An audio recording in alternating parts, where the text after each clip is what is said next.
Magandang araw po sa inyong lahat. Narito na naman po tayo para sa isa na namang kamanghamanghang kwento na tiyak nakakapitan nyo mula umpisa hanggang dulo. Ang kwentong ito ay tungkol sa isang batang lalaki na si Joey. Isang simpleng bata na mahilig maglaro, makulit, pero may mabuting puso. Isang araw, habang naglalaro malapit sa punso, nakapulot siya ng isang kakaibang bagay. Isang maliit na baston na kumikislap na parang ginto. Simula na mapasa kamay niya ang bagay na yon, nagkaroon siya ng mga kakaibang karanasan. At isang gabi, nagising na lang siyang nasa silong na ng bahay nila. Kasama niya doon ang isang nilalang na hindi tao, kundi isang duwende. Binabawi sa kanya ang maliit na baston. Sino kaya ang nilalang na yon? Isa ba yung kaaway o isang kaibigan? Bakit kaya nito binabawi ang naturang baston? Ano ang magiging ganap ng bagay na yon sa buhay nilang lahat? At makatutulong nga ba ang mahiwagang baston kay Joey sa oras ng kagipitan o sa panahon kung kailan may banta ng aswang sa kanilang baryo? Alamin po natin kung paano haharapin ni Joey ang kakaibang mundong kanyang pinasok at ang lihim na koneksyon ng kanyang lolo sa kaharian ng mga diwende. Ngunit bago po ang lahat, mga idol, huwag po nating kalimutan mag-subscribe at i-hit ang notification bell sa aking YouTube channel na The Voice Addict at Apong Isaac para sa mas marami pang makapigil hiningang kwentong aswang at katatakutan mula sa mundo ng kababalaghan. Umpisahan na po natin ang kwento. Martin! Martin! Lo, may tumatawag po sa'yo. Ano ba sinasabi mo? Wala naman ah. Meron po, Lo, narinig ko po eh. Wala nga. Ilang beses ko ba sasabihin sa'yo na huwag mong papansinin ang mga boses na tumatawag mula sa kung saan? Bakit ba ang tigas-tigas ng ulo mo? Biglang nanlaki ang mga mata ni Joey. Hawak pa niya ang kutsara at may kanin sa bibig. Tumigil siya sa pagmuya. Unti-unting nag-iba ang kanyang muka. Mula sa pagkabigla, naging lungkot. Hindi niya napigilan na muo ang luha sa kanyang mga mata. Lo, ibig niyo sabihin, yung tumatawag po. O anong gagawin natin ngayon? Lolo naman eh, bakit niyo po ako tinatakot? Hindi kita tinatakot. Sinabi ko na sa inyo, palagi ko kayong pinapaalalahanan, pero matitigas ang ulo ninyo. Simpleng paalala ay di nyo masunod. Eh kasi Lo, akala ko po kung sino lang eh. Hindi ko naman po sinasadya. Lo, mamamatay na ba ako?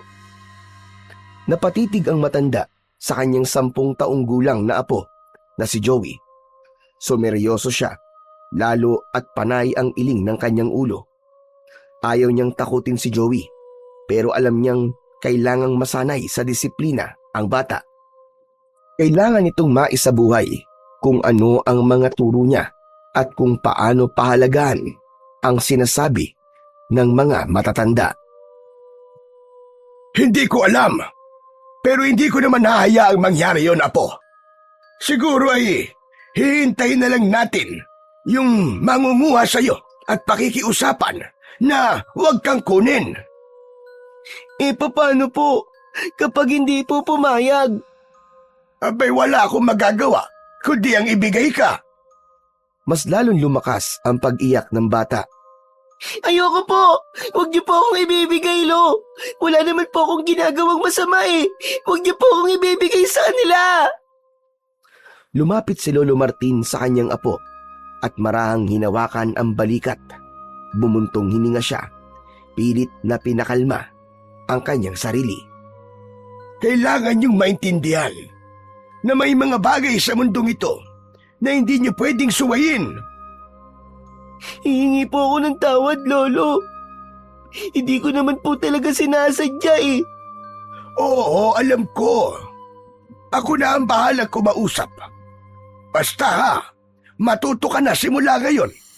Huwag kang sasagot lalo na kung minsan mo lang narinig. Kahit sabihin mo pang ako yun o ang ate mo, pag hindi mo nakita na tao, huwag kang tutugon. Umiiyak pa rin si Joey, pero dahan-dahan siyang tumango. Ramdam niya ang panginginig ng kamay dahil sa takot. Akin na yung kamay mo, iyo. Bakit po, Lolo? Dadasalan ko para hindi ka kunin ng engkanto. Agad na iniabot ni Joey ang kanyang magkabila ang kamay. Kahit nanginginig pa ito, malamig ang palad niya at basa pa ng pawis. Marahang hinawakan ni Lolo Martin ang mga yon at pinagdugtong para magdasal. Tinitigan ng matanda ang kanyang apo. O sige na, pumikit ka muna para makapagdasal na ako. Sa isip ni Lolo Martin, natatawa siya sa itsura ni Joey.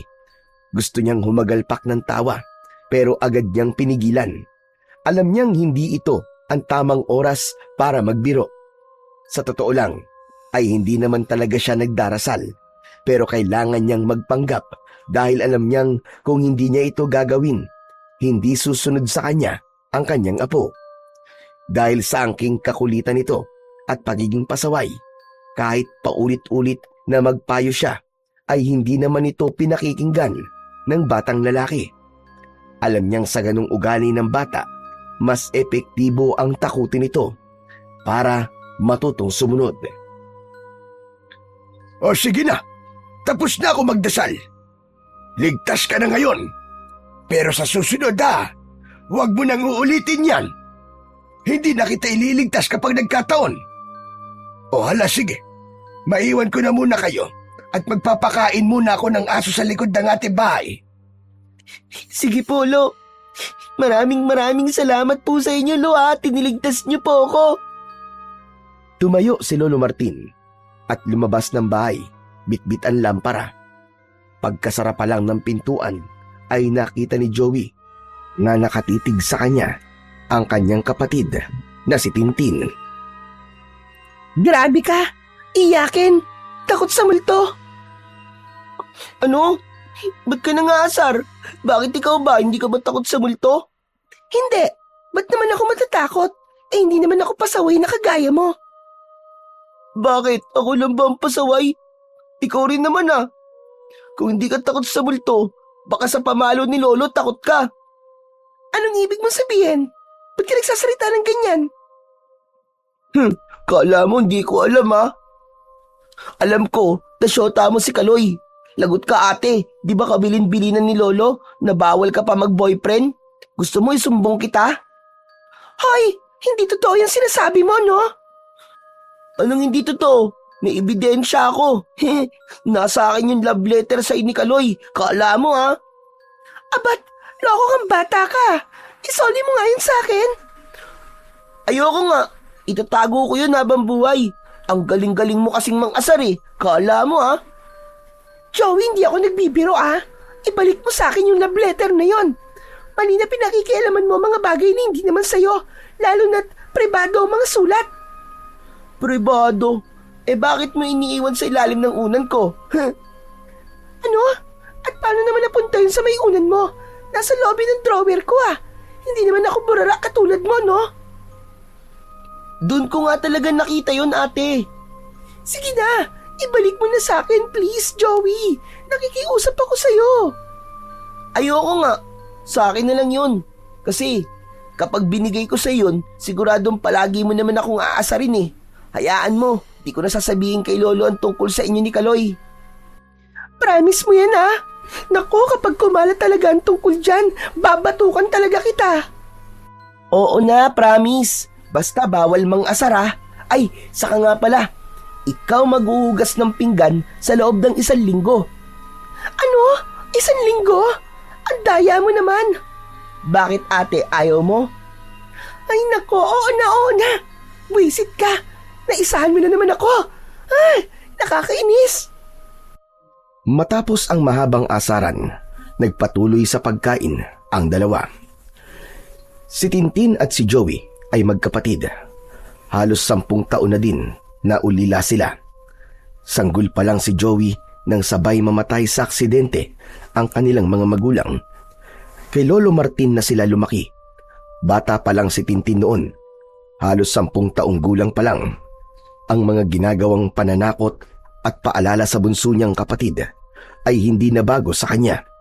Dahil noong kaedad pa lang niya si Joey, ay ganun din ang mga ipinapangaral sa kanya. Ngunit nang lumaki na siya, hindi na siya naniniwala. Pinagtatawanan na lang niya ng lihim ang kanyang kapatid kapag nakikita niyang takot na ito. Hindi na naniniwala si Tintin dahil mula pa naman noon ay hindi pa siya nakakakita ng mga ikinikwentong nilalang ng kanyang lolo. Pero dahil sa sobrang kakulitan ni Joey, hinahayaan na lang niya ang lolo sa paraan ng pagdidisiplina nito sa kanyang bunsong kapatid. Hindi sila mayaman, pero masipag at madiskarte ang kanilang lolo. May mga taniman ng mga gulay, may mga alagang hayop at iba pa. Marami silang manok at isang matandang kambing na pinangalanan nila na si Tala. Si Lolo Martin ay kilala sa kanilang baryo bilang isang dating albularyo. Marami na siyang napagaling at siya rin ang pinupuntahan kapag ang sakit ay hindi mapagaling sa ospital. Kadalasang dinadala sa kanya ay yung mga nakulam na barang at iba na naisumpa sa itim na kapangyarihan. Tumigil siya sa panggagamot dahil kailangan niyang tutukan ang kabuhayan nilang mag-anak para sa kanyang mga apo na umaasa sa kanya. Ilang minuto ang lumipas, bigla silang natigilang magkapatid nang marinig ang tinig ng kanilang lolo sa likod ng bahay. Ilang beses ko man sasabihin sa inyo na huwag niyong gagambalain ang apo ko? Nagkatitigan ang dalawa. Pareho silang natigilan. Mabilis na gumapang ang kilabot sa kanilang mga batok. Si Lolo ba yun, ate? Sinong pinapagalitan niya? Aba, malay ko. Parehas tayo nandito eh. Hala, baka multo o kaya yung mga kaibigan niyang diwende yun. Sus, anong diwende ang sinasabi mo? Kung totoong may kaibigan diwende si Lolo, di sana, noon pa tayo mayaman. Hindi ba nga sa kwento niya, ang mga diwending puti daw, mababait sila. Tapos, mahilig sila mamigay ng mga ginto. Bakit? May ginto ba si Lolo? Nakita mo ba na may ginto siya? Wala. Baka kuripot lang yung kaibigan niya. Tumahimik ka na nga. Hindi oras ng biruan ngayon. Mabuti pa itapusin mo na yung pagkain mo. Huwag ka na rin magsalita lang kung ano-ano. Ang daldal mo eh. Maraang tumango si Joey, ngunit muli ay narinig nilang tila naglilitanya na ang kanilang lolo. Galit pa rin ang tono nito, parang may pinagsasabihan at pinagagalitan. Hindi ko man kayo nakikita. Alam kong naririnig niyo ako. Pakiusap, huwag ang apo ko. Gusto ko siyang mabuhay ng normal. Ate, sigurado na talaga ako na may kausap talaga si Lolo sa labas. Hayaan mo na nga siya. Hindi ate, sisilipin ko. Sandali lang. Ay naku, bahala ka nga dyan. Mapapagalitan ka na naman nun. Dahan-dahan na lumapit sa bintana ng kusina si Joey at mula doon ay tanaw niya ang likod ng kanilang bakuran. Maingat siyang sumilip. Bagamat hindi naniniwala si Tintin, ay sumunod din ito sa kanyang kapatid. Sa ilalim ng puno ng bayabas, nakatalikod si Lolo Martin. Nakataas pa ang isa niyang kamay na parang may itinuturo sa hangin. Wala silang makitang kausap nito, pero malinaw na malinaw sa kanilang pandinig ang mga salitang binibitiwan ng matanda. Nung magpakita kayo sa panaginip ko, pinagbigyan ko kayo. Pinayagan ko kayong tumira dito. Pero hindi ibig sabihin yan ay may karapatan na kayong manggulo, lalo na sa mga apo ko. Ano kaya yung kausap niya ate? Wala naman akong nakikita. Baka hindi tao. Napasingap si Joey. Pilit na pinahaba ang leeg upang may makita. Ayoko na maulit ito. Nagkakaintindihan ba tayo? Pagkasabi nun ay tumalikod na si Lolo Martin. Sakto sa pag-ikot niya, nakita niya ang dalawang apo niya na nakadungaw sa bintana. Napabuntong hininga na lamang ang matanda. Hindi na siya nagsalita. Dahan-dahan siyang pumasok ng bahay. Pagpasok niya, diretso siya sa sala. Sinindihan niya ang kanilang lumang telebisyon. Umupo siya at nagpatong ng paa sa maliit na lamesa. Samantala, natapos ng kumain si Joey, tumayo siya, nagayos ng pinggan at lumapit sa matanda. Tahimik siyang tumabi at maya-mayang sumusulyap-sulyap. Napansin naman siya ng kanyang lolo. Anong kailangan mo, Joey? Wala po. Gusto ko lang po sanang malaman kung sino po yung kausap niyo po kanina dun po sa may labas. Hindi mo na kailangang alamin yon. Narinig po kasi namin kayo nagsasalita pero wala naman po kayong kausap. Hindi umimik ang matanda, bagkus ay itinuon nito ang paningin sa pinapanood na palabas. Ilang saglit pa, saka lang ito nagsalita. Tinitigan ang mukha ng kanyang apo, saka humugot ng isang malalim na buntong hininga. Wala talaga kayong makikita dahil hindi naman sila nagpapakita sa inyo. Hala, totoo po yung kinakausap nyo? Hindi. Bakit naman ako kakausap ng multo? Ikaw talagang bata ka, oo. Ay, nako. Ano nga po yun? Bakit parang pinagagalitan niyo po sila? Ikaw ha? Kay bata-bata mo pa, pero chismoso ka na. Masamang nakikinig sa usapan ng mga matatanda. Pasensya na po, Lolo. Hindi na po mauulit. Pero ano nga po yung kausap nyo? Hindi na naman po ako makakatulog kakaisip nito kapag hindi ko nalaman Ang kausap ko ay ang kaibigan kong duwende. Namilog ang mga mata ni Joey sa kanyang narinig sa kanyang lolo. Madalas ngang may kinikwento ang lolo nila tungkol sa mga iba't ibang nilalang na nakikita nito, pero hindi pa nito nasasabi sa kanila na meron itong kaibigang duwende. Ano po? May kaibigan po kayong duwende, Lo? Kaya pala hindi namin nakikita kasi maliit. Mali ka. Hindi nyo sila nakikita kasi hindi sila nagpapakita sa inyo. Ay, ganun po ba? Pero di ba, Lo, maliliit naman talaga sila? Yung para pong napapanood ko sa cartoons, maliliit po tapos may matutulis po na tenga, tapos meron din po silang magic. Hindi sila katulad sa cartoons po. Iba ang kanilang itsura. At alam mo bang, hindi naman talaga sila literal na maliit. Ang totoo niyan, kapag nandito sila sa mundo ng mga tao, ang anyo nila ay parang kasing laki ng 2 taong gulang na bata. Matataba sila, bilugan ang kanilang mga muka. Oo, matulis ang kanilang mga tenga at matitinis ang kanilang mga boses. Matinis? Ibig sabihin, yung narinig ko po kanina, duwende po talaga? Oo, yung narinig mo kanina, anak yun ng kaibigan kong si Lakan. Isang batang diwende na pasaway, kagaya mo. Lolo naman hindi naman po ako pasaway mabait na bata nga po ako Sus, mabait daw.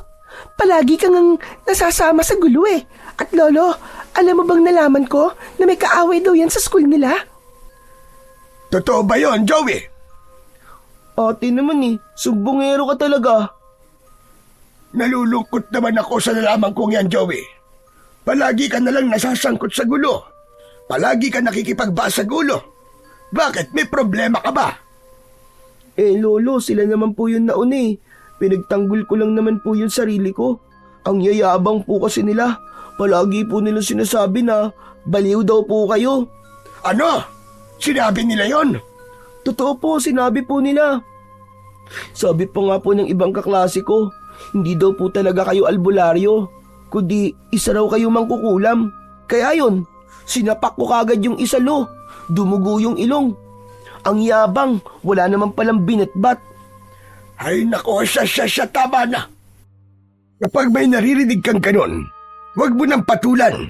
Hayaan mo lang sila sa kung ano ang gustong sabihin sa akin. O kaya'y magsumbong ka sa guro nyo para sila na ang bahalang umaksyon. Hindi yung ikaw ang makikipagbasagan ng muka.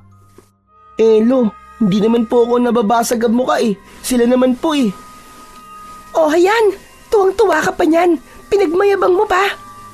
Joey, huwag mo nang uulitin yun na. Masama yun. Hindi ko po may papangako, Lo. Lalo na po kapag ikaw o kaya si ate ang pinag-uusapan nila. Alam ko naman na hindi kayo baliw eh. Di ba totoo naman po lahat ng sinasabi nyo? Totoo man o hindi, Joey. Hindi mo kailangan manakit para lamang patunayan mo yun. Ang mahalaga, alam mong totoo sa sarili mo.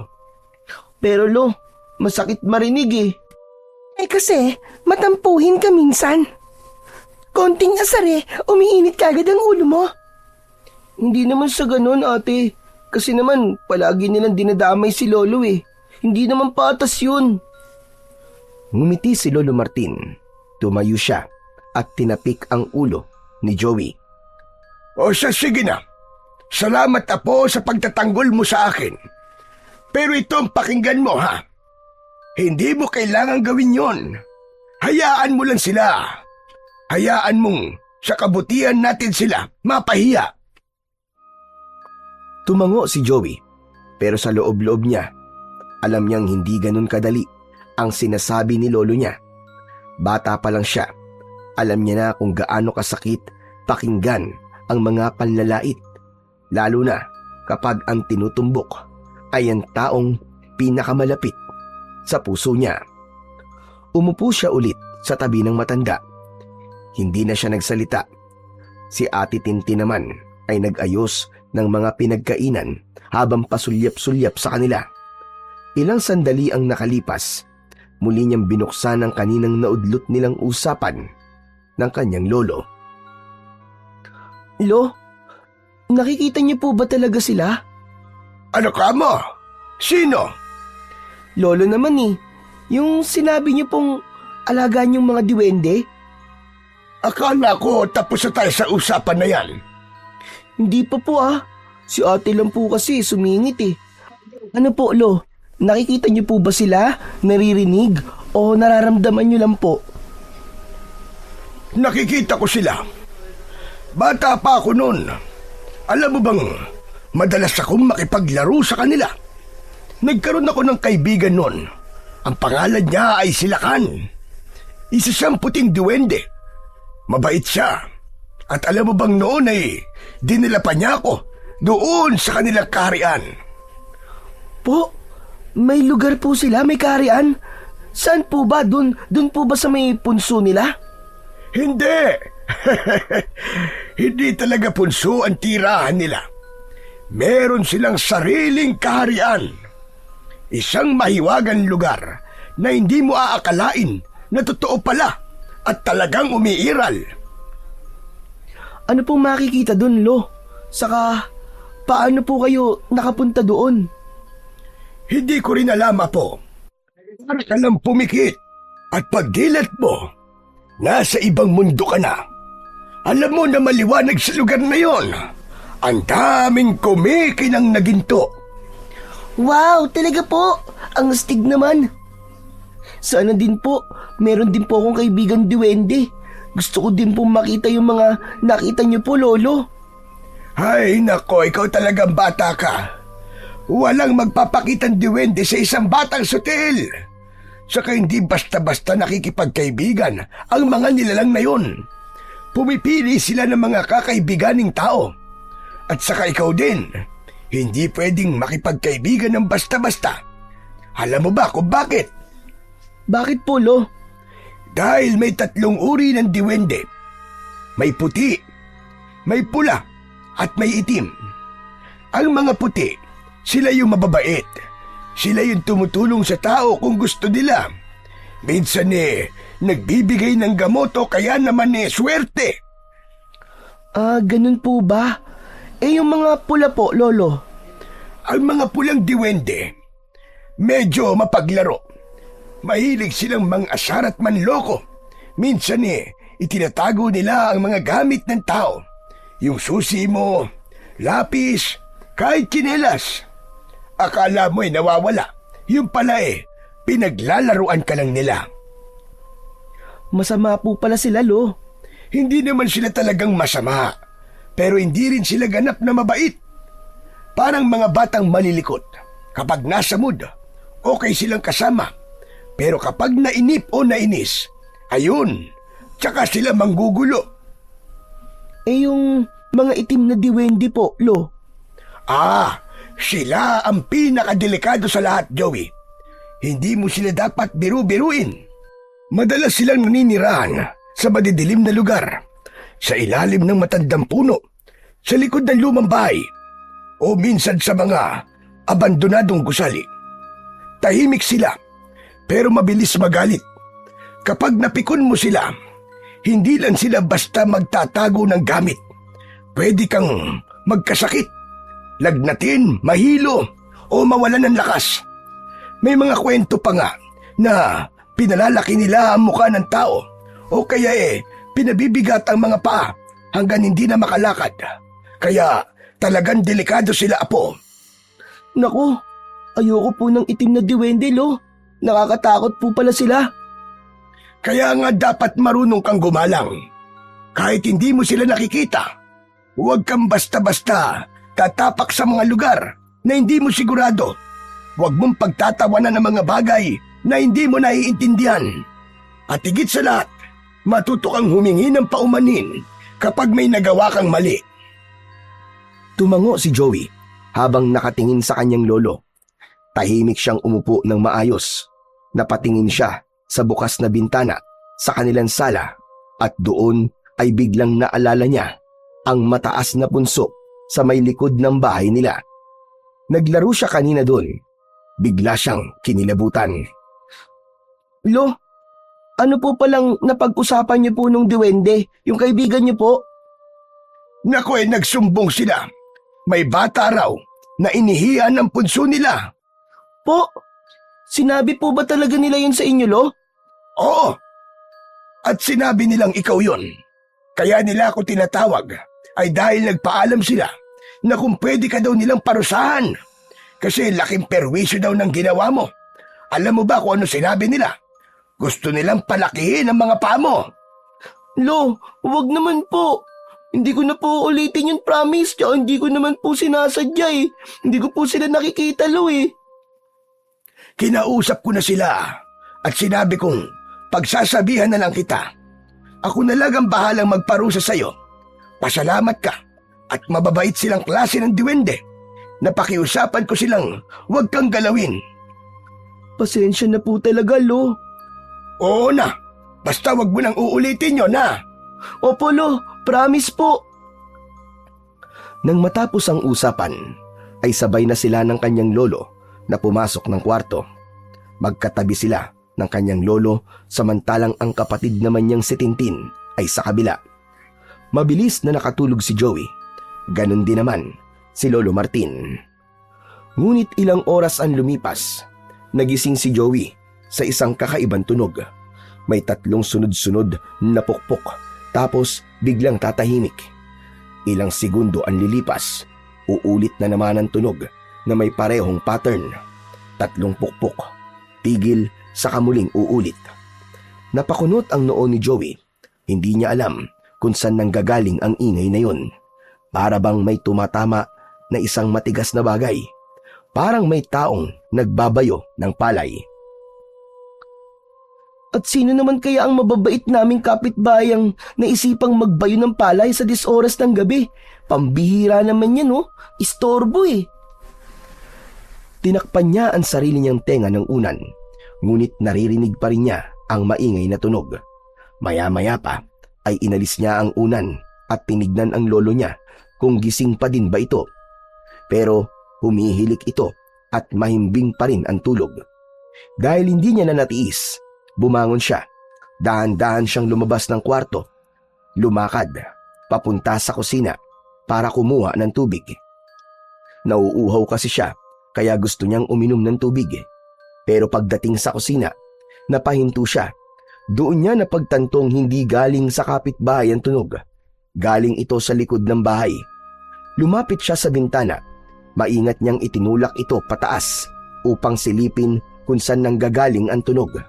Wala siyang nakita nung una. Madilim ang paligid. Pero nang nasanay na ang kanyang mga mata sa dilim, unti-unti niyang naaninag ang isang nilalang. May nakita siyang bata.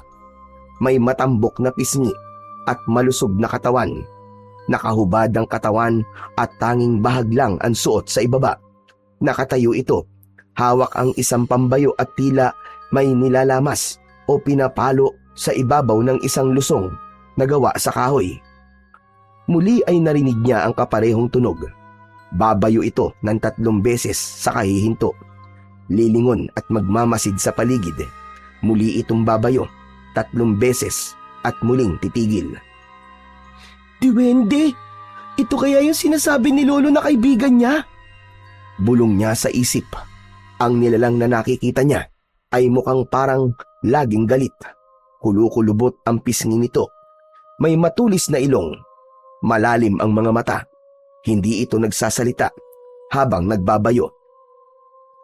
Nagpatuloy lang sa panonood ang bata hanggang sa isang lingon ng nilalang. Tumama ang tingin nito direkta sa kanya.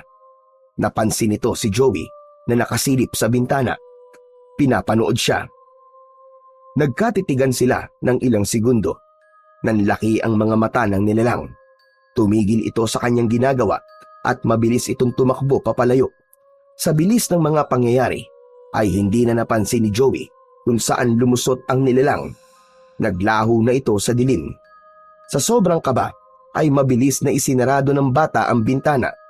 Tumakbo siya pabalik sa kwarto nila ng kanyang lolo. Mabilis siyang nahiga at maingat na hinila ang kanyang kumot. Nagtalokbong siya ng kumot at nanginginig pa rin sa takot. Joey, bakit kising ka pa, apo? Saan ka ba nagpunta? Hindi kagad nakasagot si Joey. Alam niya na kapag sinabi niya ang totoo, tiyak na masesermo na naman siya ng kanyang lolo. Nauuhaw lang po ako, Lo. Ganun ba? O sige, matulog ka na. Huwag ka magpuyat. Sige po, Lo. Good night po. Ipinikit na ni Joey ang kanyang mga mata. Pero nang gawin niya yon ay tila nakita niya ang muka ng nilalang. Ang matambok na pisngi, ang malalalim na mata at kung paano siya titigan ito. Hindi niya alam kung ilang minuto o oras ang lumipas, pero sa bandang huli, nakatulog na rin ang bata. Kinabukasan, maaga silang nagising. Si Tintin ay abala na sa pagluluto ng agahan sa kusina. Si Joey naman ay nagwawali sa loob ng bahay, habang si Lolo Martin ay nasa sala at tahimik na umiinom ng kape. Maliwanag na rin sa labas ng mga oras na yon. Ang mga tao sa paligid ay kanya-kanya ng abala sa kanilang mga gawain.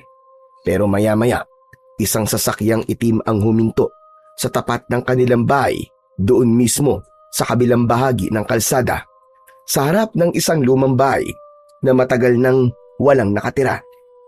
Bumaba mula sa sasakyan ang 5 katao. Agad na napalapit sa bintana si Joey para tignan kung sino ang dumating. Napansin niya kagad na nakasuot ng itim na damit ang mga sakay. Napansin agad ni Joey na kakaiba ang kilos nila. Seryoso ang kanilang mga muka. May mga bumating kapitbahay pero hindi sila binati pabalik. Agad niyang tinawag ang kanyang ate. Ate Tintin, halika. Dali. Tignan mo, oh. Mukhang may titira na sa haunted house. Talaga? Mabuti naman at may titira na dyan. Anong mabuti sinasabi mo? Di ba matagal nang abandonado ang bahay na yan at pinaniniwalaan dito na maraming multong nakatira dyan? Bakit sila titira dyan? Hindi ba sila natatakot? Bakit naman sila matatakot? Hindi naman totoo ang chismis sa bahay na yan, no? Matagal lang talagang abandonado, pero hindi naman totoo na pinamumugaran niya ng mga multo. Ate, ba't di ka naniniwala sa mga multo? Hindi talaga ako naniniwala. Tsaka ba't naman ako maniniwala? Hindi pa naman ako nakakakita kahit isa. Saka lang ako maniniwala kapag nakakita na ako mismo sa harap ko. Gusto mong makakita, ate, ganun ba? Ay nako, paano naman may magpapakita? Wala ngang ganun. Ang kulit-kulit mo talaga. Bigla silang napalingon pareho sa labas nang may marinig na ingay na paparating na sasakyan. Isang malaking truck ang huminto sa harap ng lumang bahay. Yan siguro yung mga gamit nila, ate. Oo nga, mukhang marami silang gamit Ang laki ng truck Binuksan ng isang lalaki ang likod ng truck. Sumunod na ang mga kasama nito. Maingat nilang ibinaba at ipinasok sa loob ng bahay ang mga gamit. Ate, tignan mo. Halos lahat ng gamit nila kulay itim din. Grabe, cabinet, lamesa, pati kutsyon nila itim. Ang bigat sa mata. Huwag ka na nga maingay. Baka mamaya marinig ka pa nila. Napansin ni Lolo Martin ang pagbubulungan ng dalawa niyang apo. Lumapit siya sa mga ito at tinignan kung ano ang kanilang sinisilip. Ano ba ang pinagtatalunan niyo dyan dalawa, ha? Wala po, Lolo. Pinag-uusapan lang po namin ni ate na mukhang may titira na po dyan sa bahay na matagal na pong walang nakatira. Ayun po. Patingin nga. Aba, oo nga ano. Mabuti naman at may titira na dyan. Sa tagal ng panahon, ngayon na lang ulit magagamit ang bahay na yan. Simula nang umalis ang dating may-ari. Kaya nga po, Lo Pero, bakit kaya dyan sila titira? Saka tignan niyo po, Parang iba po sila Hayaan mo lang sila. Wala pa naman tayong alam tungkol sa kanila. Kaya wag muna nating husgahan. Masama ang ganon. Mabuti pa, ay kumain na tayo kung meron ng agahan. Pupunta ako sa bukid para makakuha ng maiulam natin mamaya. Opo. Meron na po, Lolo. Sandali lang po at ihahanda ko na po. Mainam naman kung ganon. O ikaw dyan, Joey. Tigilan mo na yung paninilip mo dyan. Maghugas ka na ng kamay at kakain na tayo. Opo, Lolo. Umalis na si Tintin at si Lolo Martin sa harap ng bintana. Samantalang si Joey naman ay sumulyap muli sa bahay. Sa ikli ng oras na yon ay may nakita siyang nakatayo sa second floor. Nasa likod ng bintana. Hindi niya maaninag ang muka dahil sa lumang kurtinang nakasabit, pero tiyak niyang may nakatayo doon at nakatingin sa kanya. Napahinto si Joey, sandaling napatitig, tapos mabilis na nawala ang anino. Hala, ano yun? Tumingin siya ulit pero wala na siyang nakita. Inisip na lamang ng bata na guni-guni lang niya yun. Matapos kumain, nagpaalam na si Lolo Martin. Pupunta raw siya sa bukid para tignan ang mga pananim. Pagkaalis ng kanilang lolo, si Tintin ay agad na naglinis sa kusina. Samantalang si Joey naman ay sinubukang magpaalam sa kanyang ate kung maaari bang maglaro sa labas. Ay, hindi pwede. Tumulong ka muna sa mga ginagawa dito sa bahay. Ano ka ba? Hindi pwede yung ganyan Puro ka laro Ang laki-laki mo na. Ate naman ngayon lang naman Sige na ate, payagan mo na ako. Kasi ate, usapan namin nila Noel na maglalaro kami dun sa kanila. Tuloy, may pa-birthday daw yung pinsan niya. Kung gusto mo makapunta sa handaan, tapusin mo muna yung inuutos ko sa'yo. Ano ba kasi yun, ate? Magdamo ka dun sa may gilid ng bahay natin, hanggang dun sa may likod.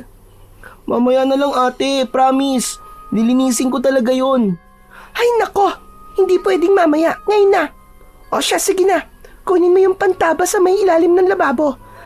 Kailangan na yun malinisan dahil baka mamaya lamukin na tayo dito. Napabuntong hininga si Joey. Wala siyang nagawa kundi ang sumunod sa kanyang ate Tintin. Kinuha niya ang pantabas ng damo at lumabas. Nakita niyang madamo na nga, lalo sa may gilid, sa malapit sa kanilang bakod. Tapos ay may mga nakita na din siyang naipong mga tuyong daon na nakakalat. Habang naglilinis, panay ang kanyang reklamo.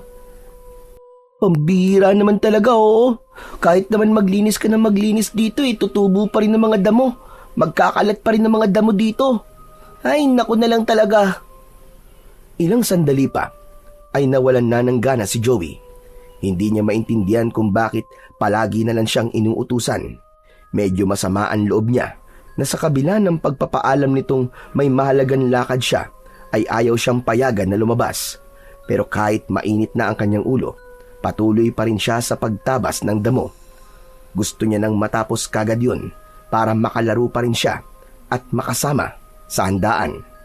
Maya-maya, may narinig siyang tinig. Hoy! Hoy, Joey! Napalingon siya. Nakita niyang papalapit si Noel, ang kaibigan niya sa kabilang kanto. Oy, Noel, ikaw pala. Oo, ako nga to. Ano pa bang ginagawa mo dyan? Di ba ngayon yung usapan nating maglaro dun sa bahay, tuloy makiki-birthday na tayo? Anyari? Ba't ka nagdadamo? Ayaw mo bang pumunta? Anong ayaw pumunta, Noel?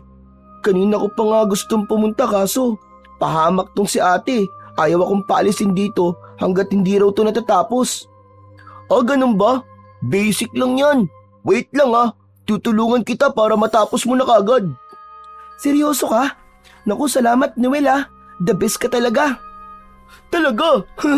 Siyempre, di masaya kapag kulang tayo, no? Kaya bilisan na natin, tara! Nagkatawanan ang dalawa habang patuloy sa pagtabas ng damo. Kahit mainit at nakakabagot ang gawain, naging magaan ito dahil sa tulong at bulahan nilang magkaibigan. Muli ay nagkwentuhan silang magkaibigan. Joey, nakita mo na ba yung mga bagong lipat dyan sa tapat nyo? Oo, Noel. Nakita ko na sila. Balita ko, kakaiba daw sila. Oo, totoo yun, Noel. Lahat sila nakasuot ng itim na damit. Pati gamit nilang pinapasok sa loob ng bahay nila, puro itim lahat. O kung di naman itim, lahat ay madidilim ang kulay. Yun nga din ang narinig ko kanina eh. Nakapagtataka na gusto nilang tumira sa haunted house na yun. Matagal nang pinamumugaran ng multo at engkanto ang bahay na yun, di ba? Kaya nga eh. Noel, hindi kaya ano? Binitin mo pa eh. Ano ba yung gusto mong sabihin? Wala. Baka mamaya, pag sinabi ko pagkalat mo eh. Sus, sabihin mo na. Kasi baka parehas din tayo ng iniisip. Alam mo ba, narinig ko kanina pinag-uusapan ng mga matatanda. Nakakaiba daw ang kilos ng pamilya na yun. Baka raw baka mga magkukulam daw o kaya mga aswang. Aswang? Hala, nakakatakot naman yun. Hindi ko naman alam kung totoo yung sinasabi nila. Alam mo naman dito sa baryo natin, ang daming marites. Pero tol, totoo man o hindi, dapat mag-ingat tayo. Wala namang problema sa amin yun kung sakaling aswang man sila o mangkukulam. Nakalimutan mo yata, albularyo ang lolo ko, di ba? Ay, oo nga pala, no? Habang abala sila sa pagkikwentuhan at pagtatabas at pagbubunot ng damo, napansin nilang may nakatayo sa gilid ng bakod. Hindi kalayuan sa kanila. Isang bata, siguro ay nasa 5 taong gulang na batang lalaki. Isa ito sa mga kasama ng bagong lipat.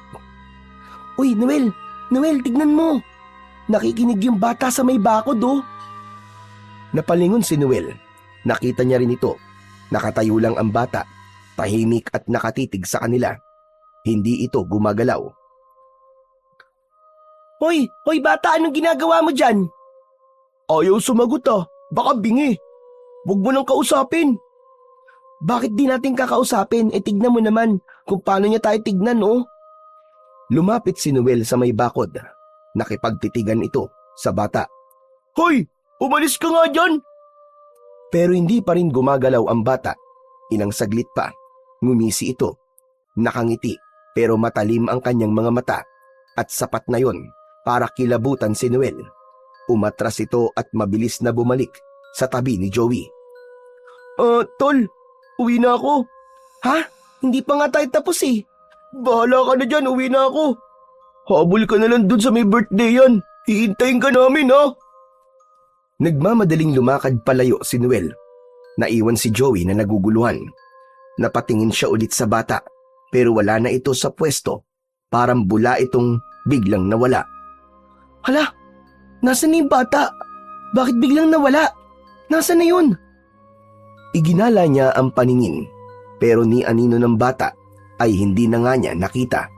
Itinuloy na lang niya ang kanyang pagdadamo. Nang matapos sa gilid, tumuloy na siya sa likod.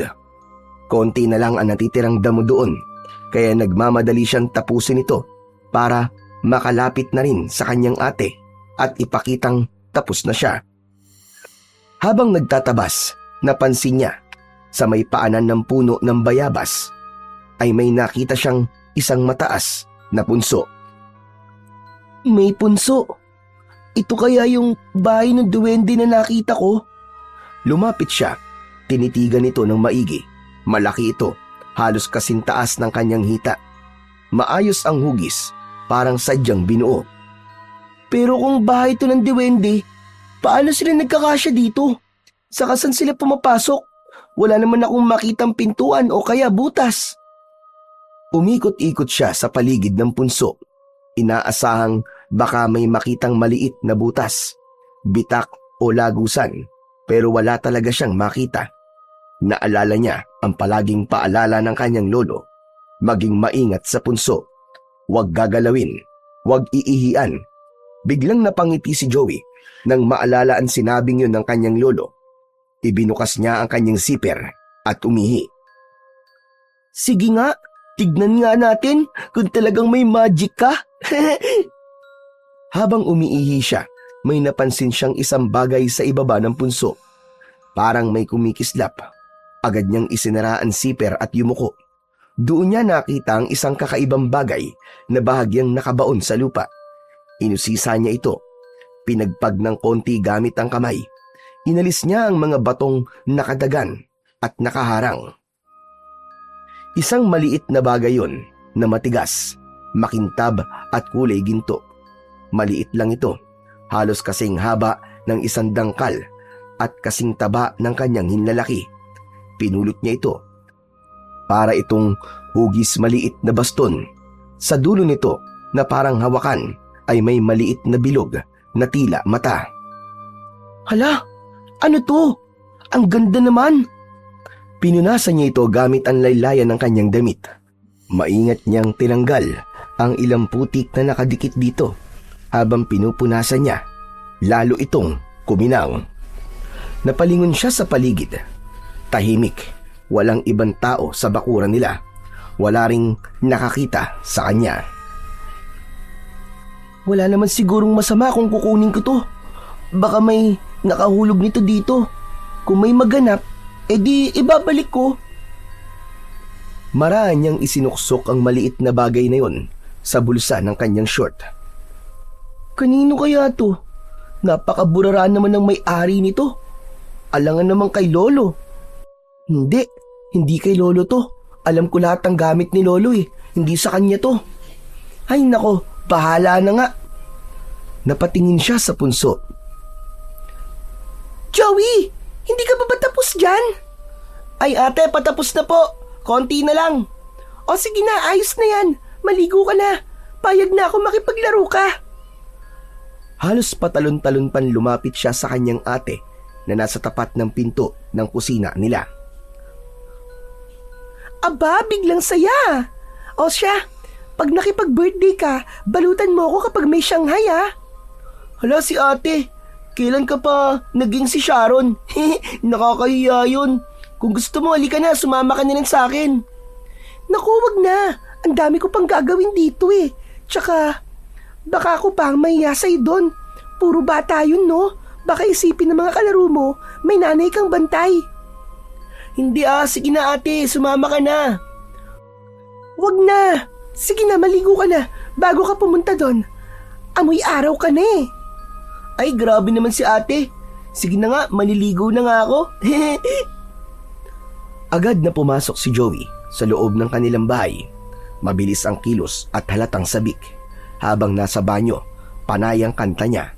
Masaya siya at sa wakas ay makakalabas na rin siya para maglaro at makipag-birthday. Si Tintin naman ay naiiling na lang habang pinupunasan ng mesa. Natatawa siya sa kanyang kapatid at sa simpleng kaligayahan nito. Makalipas ang ilang minuto, lumabas na si Joey, suot ang paborito niyang t-shirt at shorts. Ate, alis na ako ah. Salamat sa pagpayag. O sige, mag-iingat ka ha. Huwag ka magpapaabot ng gabi. Mapapagalitan ka na naman ni Lolo. Opo, promise. Bye-bye ate. Tumakbo na si Joey palabas ng bahay. Nakita niya muli ang batang nakatingin sa kanila kanina ni Noel. Nakaupo ito sa ilalim ng puno at may kung anong nilalarong bagay sa kanyang mga kamay. Hindi naman siya pinansin ng bata, kaya tuloy-tuloy lang siya na nilampasan ang bata. Ngunit sa kanyang pagtalikod, sinundan ito ng tingin si Joey hanggang sa ito ay mawala sa paningin. Mabilis na lumipas ang maghapon. Halos hindi na malaya ni Joey ang oras. 5:00 na nang siya ay nakauwi. Pagpasok niya sa bahay nila, nakita niyang nag-uusap ang kanyang ate at ang kanyang lolo Martin. Parehong seryoso ang muka ng mga ito. Napansin din niya ang mga gulay sa ibabaw ng lamesa. May talong, sitaw at pechay. Nakita niyang hindi maganda ang mga dahon, may butas-butas at ang mga bunga ay maliliit at kulubot. Biglang napatingin sa kanya ang kanyang ate Tintin. Joey, mabuti naman at dumating ka na. Opo ate, eto po. May balot pa nga po akong spaghetti at saka lumpia para po sa inyo ni Lolo. Nilapag niya ang dalang pagkain sa lamesa at naupo. Narinig niyang napabuntong hininga ang matanda. Lolo, okay lang po ba kayo? Hindi masyado, apo. Nasira kasi ang mga tanim natin. Po, nasira po? Paano po nasira? Ewan ko, parang biglang natuyo. Kahit regular naman ang pagpapatubig at pagdidilig, ang daming insektong sumisira sa mga pananim. Hindi lang sa dahon, kundi maging sa mga ugat dinadali nila. Sayang naman po talaga. Ang ganda pa naman ng mga tanim niyo dati. Pag ganyan, baka kapusin tayo sa pagkain at pera ng ilang buwan. Hindi na pambenta ang mga ani natin. Naku po, paano na po yun, Lolo? Huwag na po kayo masyadong mag-isip, Lo. Baka makasama pa po yan sa inyo eh. Kung kukulangin tayo sa panggastos, ayos lang naman po sa amin ni Joey na mag-ulam ng kahit na ano. Opo, Lo. Basta may toyo at mantika, ayos na po yun. Sigurado ba kayo? Kaya niyong mag-ulam ng sardinas sa araw-araw? O kaya ng tuyo? O itong mga kulubot na gulay? Hay nako, buhay talaga ng tao. Kahit may inaalala, napangiti pa rin ang matanda. Natutuwa siya dahil marunong umunawa ang kanyang mga apo, lalo na sa mga pagkakataong tulad noon. Ayos lang yan, Lo. Makakaraos din po tayo. Lalo na kapag nakapasok na po ako sa trabahong ina-applyan ko. Makakatulong na po ako sa mga gastusin natin dito sa bahay. Anong trabaho? Di ba't sabi mo, isang semester na lang gagraduate ka na? Opo, Lo. Pero kailangan ko rin tumulong Ayoko rin po na palagi po kayo nag-iisip ng problema. Tintin, apo. Ayokong tumigil ka sa pag-aaral.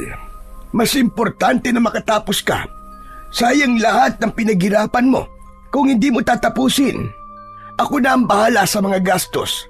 Kahit mabaon pa ako sa utang, gagawin ko. Basta't makapagtapos ka lang, Iha. Pero, Lo... Makinig ka sa akin, apo. Edukasyon ang puhunan mo sa buhay. Hindi habang buhay nandito ako. Kapag may diploma ka na, mas malaki ang tsansa mong makahanap ka ng matinong trabaho. Huwag mong sayangin ang pagkakataon, Iha. Opo, Lo, naiintindihan ko po. Tatapusin ko na lang po muna ang pag-aaral ko. Mabuti naman kung ganon. Huwag mong intindihin ang gastos dito sa bahay. Basta't pagtuunan mo ng pansin ang pag-aaral mo, tuparin mo ang mga pangarap mo, apo. Tumango si Tintin. Tahimik lang si Joey sa gilid. Tila nag-iisip. Nakatingin lang siya sa muka ng lolo at ate niya. Ramdam niya ang bigat ng sitwasyon nila sa pagkakataong yon. Lolo, ako po. Habang bakasyon, pwede po ako magbenta ng mga bote at lata para kahit paano po may dagdag na pera po tayo. Nako, kayo talagang mga apo ko. Wag na. Mabuti pa itulungan mo na lang palagi ang ate mo sa mga gawaing bahay. Wag mo na munang pansinin ang problema ng matatanda. Masyado ka pang bata, apo. Pero gusto ko din po makatulong, Lo eh. Ayoko pong nakikita kayo na malungkot. O sige na, hindi na ako malulungkot. Masaya ako dahil kahit mahirap ang buhay, nandiyan kayo ng ate mo. Wala na akong hihilingin pa, kundi ang mapabuti ang kinabukasan yung dalawa. Sus, sige na nga. Ang drama naman natin. Akin na nga yung bitbit mo. Mukhang masarap to ah. Mabuti at nakapag-uwi ka. Ibinigay po sa akin yan ng mama ni Noel, ate. Ibigay ko daw po sa inyo ni Lolo. Nagpasalamat ka naman ba sa kanya? Ha? Naku Lolo, itong apo mo, oh. Hindi na marunong magpasalamat. Hay apo, mali yun. Kapag may blessing, anong gagawin? Dapat po palagi pong mag-thank you. Tandaan mo palagi yon. Kung may biyaya, malaki man o maliit, dapat ay marunong tayo magpasalamat. Opo, tatandaan ko po, Lo. Hindi na po mauulit. Hayaan po ninyo. Kapag makita ko po ang mama ni Noel, sasabihin ko po sa kanya na maraming salamat po. Inihain na ni Tintin ang merienda at masaya nilang pinagsaluan ng kanyang lolo ang inuwing pagkain ni Joey.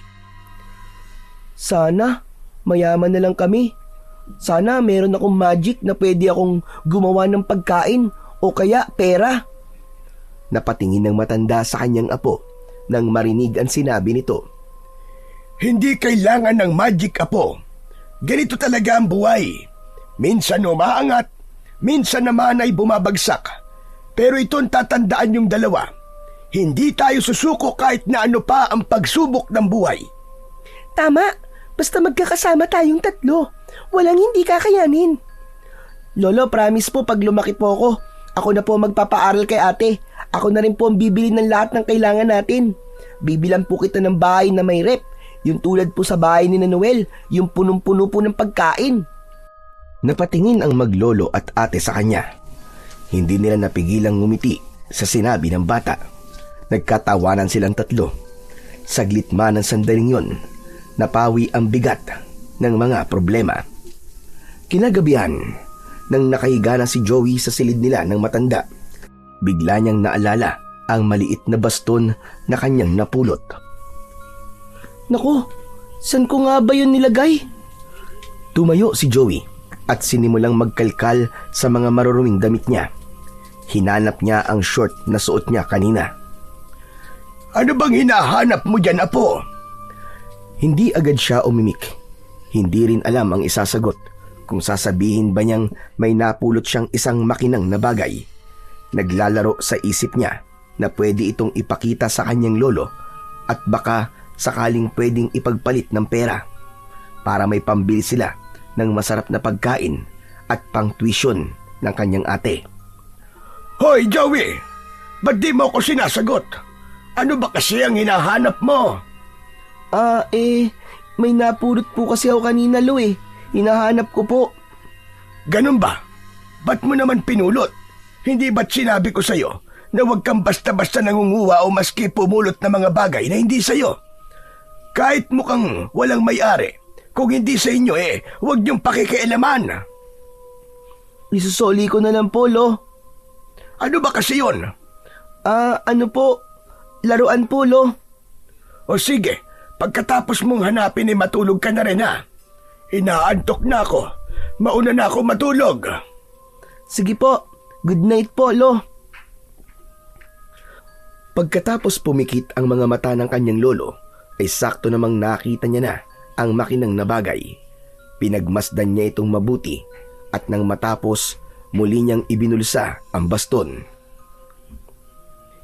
Hindi niya kayang sabihin ang totoo sa kanyang lolo. Matulog ka na, Joey! Ano ba? Matulog na! Bawal magpuyat! Opo, matutulog na po.